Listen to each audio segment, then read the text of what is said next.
लो जी, हिमाचल के कई लोग चुनाव लड़ने की तैयारी करते रह गए और इधर आपसी सहमति से पंचायत भी चुन ली गई।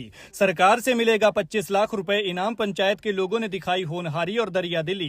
खुद ही चुन लिए सभी प्रतिनिधि बिना चुनाव के आपसी सहमति से।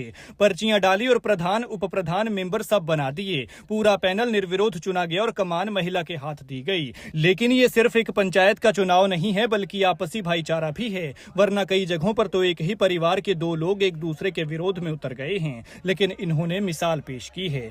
दरअसल हिमाचल सरकार ने घोषणा की है कि अगर कोई पंचायत निर्विरोध चुनी जाती है तो उस पंचायत को 25 लाख रुपए इनाम के तौर पर दिया जाएगा।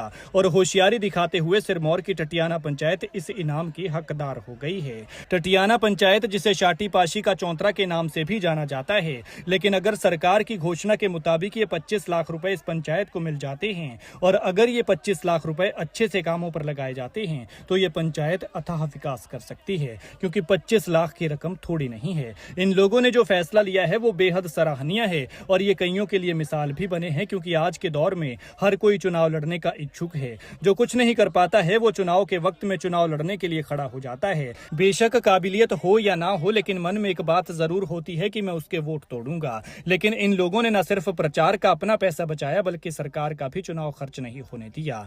पंचायत के चुनाव के लिए आज यहाँ लोग इकट्ठा हुए और पर्ची सिस्टम से जिस दावेदार का नाम निकला, लोगों ने उसके लिए हामी भर दी और पूरा समर्थन दिया। चयन प्रक्रिया के दौरान प्रधान पद के लिए पूनम शर्मा को चुना गया, उप प्रधान के लिए दाताराम शर्मा को और बीडीसी सदस्य प्रियंका शर्मा को चुना गया। लेकिन ये कोई पहली दफा नहीं है, बल्कि ये लोग लोकतंत्र की प्रथम कड़ी पंचायत के निर्माण की अपनी परंपरा का निर्वहन साल 2020 से करते आ रहे हैं, जिसके तहत पूरे गांव में 4 बड़े परिवारों से नामित प्रतिनिधियों की पर्ची डालकर चयन किया जाता है।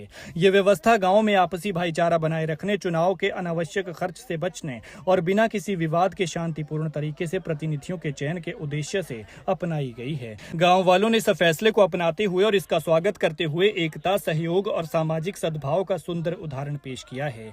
खैर, क्या कहते हैं चुने हुए नए उप प्रधान, सुनिए, और इनके इस निर्विरोध चुनाव पर आप क्या कहते हैं कमेंट में जरूर बताएं। गांव की सर्वसहमति से ग्राम पंचायत में उप प्रधान पद के लिए चयनित हुआ हूँ। मैं पूरे पैनल की तरफ से, जो हमारा पंचायत का पैनल बनने जा रहा है, उनकी तरफ से मैं आश्वासन देता हूं कि हम गांव के विकास के लिए हर संभव प्रयास करेंगे और हर वर्ग को साथ लेके चलेंगे और हम गांव की जो छवि है उसको धूमिल नहीं होने देंगे।